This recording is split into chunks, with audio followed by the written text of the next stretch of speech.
All right. In this video, we're going to talk about the 5 low self-esteem patterns for women and what the solution is.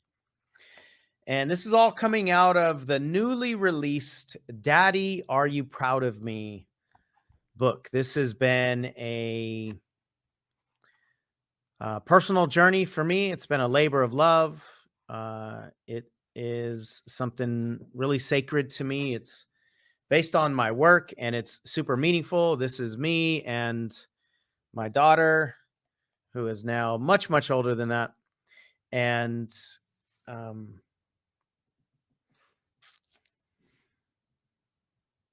just taking the cover in here for a moment. And it's designed to help dads and it's designed to heal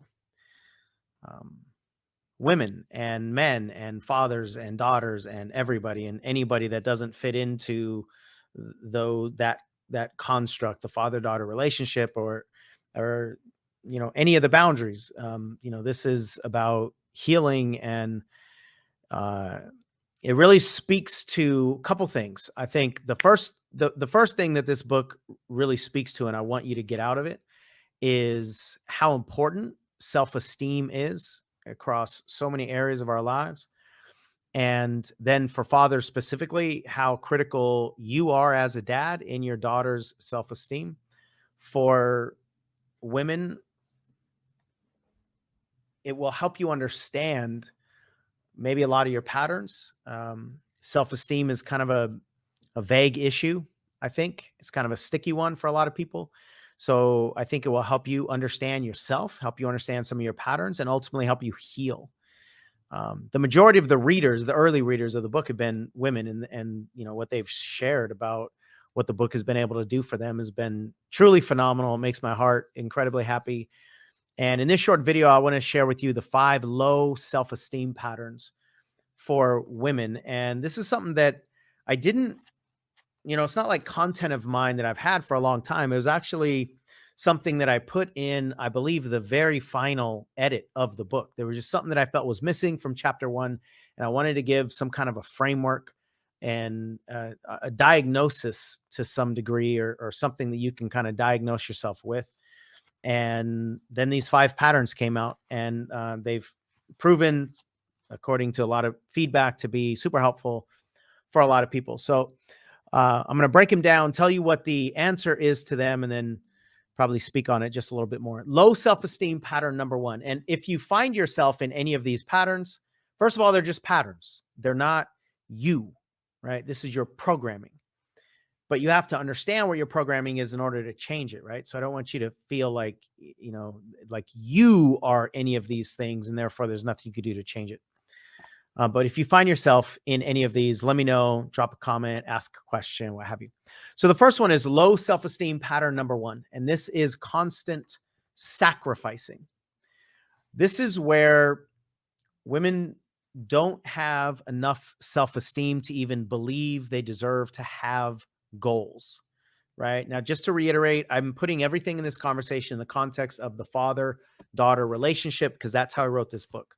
But that's not the only context. It applies to so many things. But I'm just going to keep that context just simply for consistency.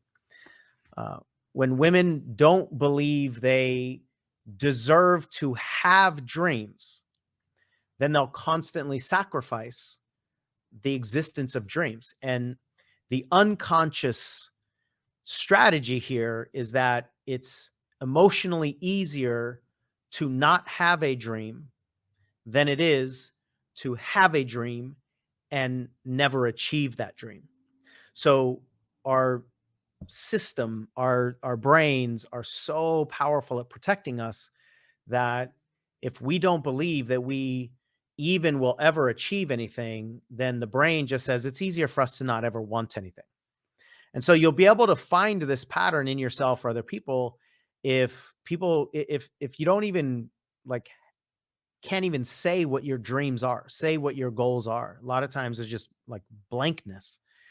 And that's quite often a sign of such low self-esteem that you don't think that you even deserve to have a dream. The second pattern, Low self-esteem pattern number 2 is constant sabotaging. So this is where you have a dream, but you just constantly sabotage them because underneath the patterning, underneath the programming, you believe that you don't deserve to achieve any of the dreams. So you have a dream, but you're never going to get them anyway. So it's just easier to just sabotage constantly so that you never believe, you never tell yourself or you never watch yourself go after it and fail. It's easier to not go after it, right? So with the first pattern, it's easier to not have a goal or a dream than to have one and not get it. With the second pattern, you have a dream, but it's easier to not go after it than it is to go after it and fail. So that's just the constant sabotaging of pattern number 2. Low self-esteem pattern number 3 is constant settling. Now, this is where you will go after some of your dreams and even achieve some of them, but you don't believe that you can or deserve to sustain success. So the first pattern is you don't deserve any dreams. The second pattern is you have a dream, but you don't deserve to go after them because you don't deserve to achieve them. The third pattern is you have dreams, you go after them, you achieve them, but you don't deserve to sustain them. Now, where this gets really interesting is since you don't deserve to sustain them, then you basically know that anything that you grab onto is just going to slip through your fingers. So you might as well grab the ones that won't hurt as much. So you'll go after the dreams that are a little less, not a little, but are less meaningful to you.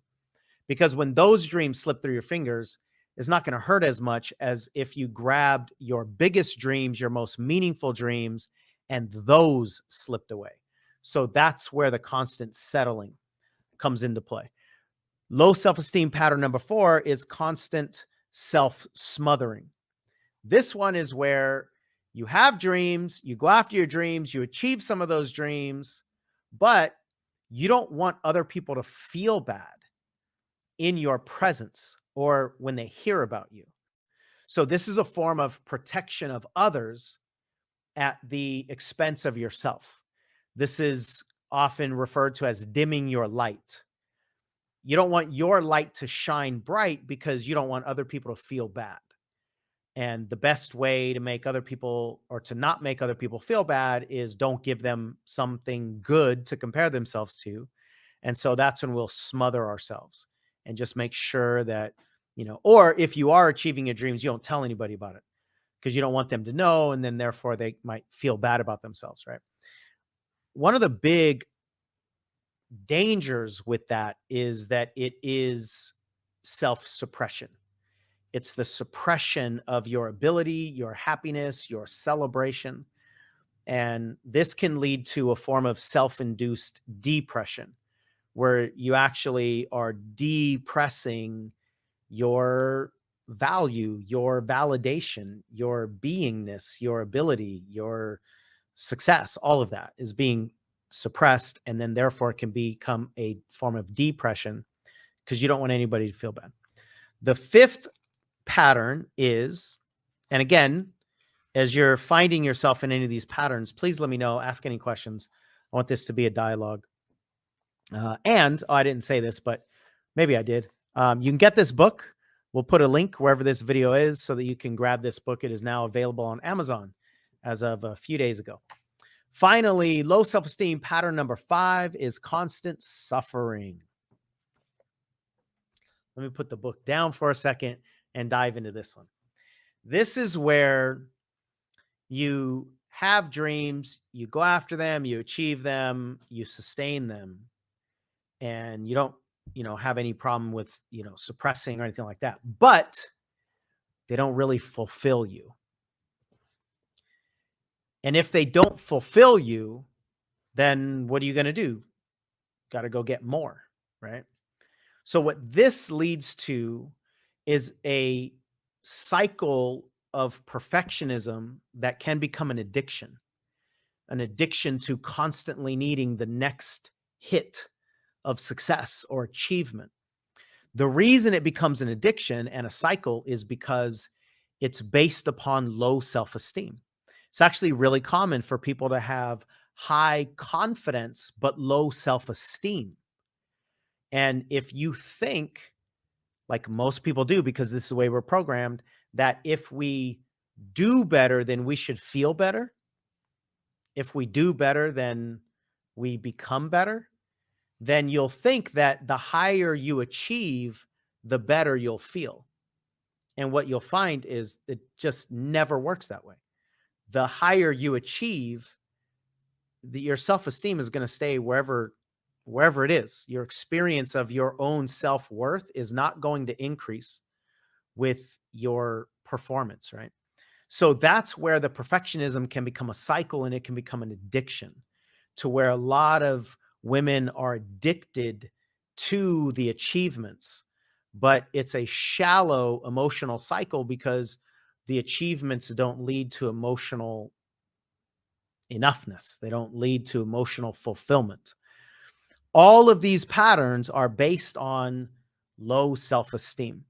Now, I wrote this book because I've been coaching women for years and years and years, literally thousands and thousands of women.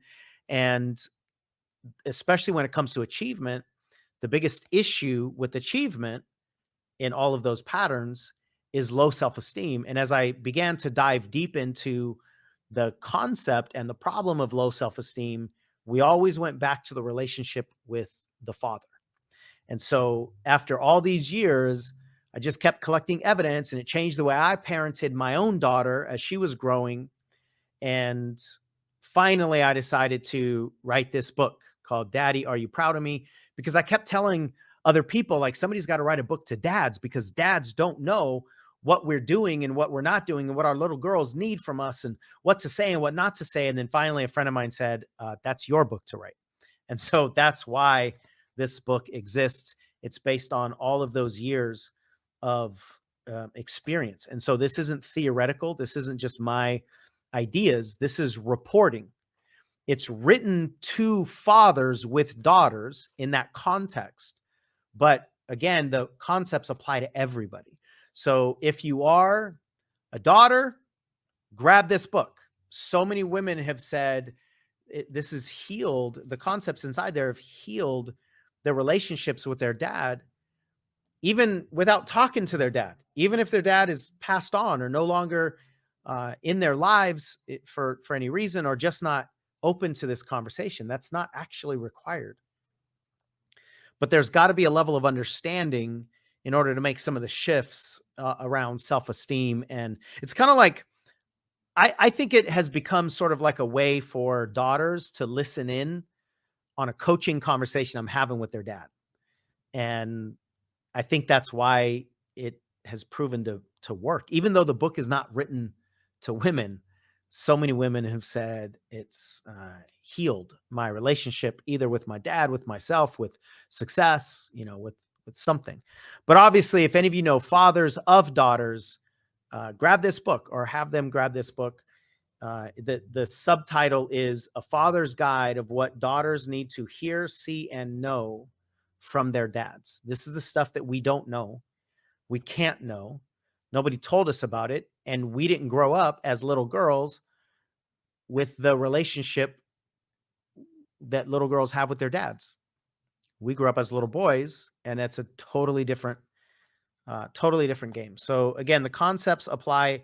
Everything in this book is not meant to be in any way exclusionary, in that relationship or gender or anything at all. It's generic, deep dive, self-esteem concepts, but it's just written in the context of a father-daughter relationship. So if you have any questions about any of the stuff that I've shared, let me know. I'm going to be doing a bunch of these videos, little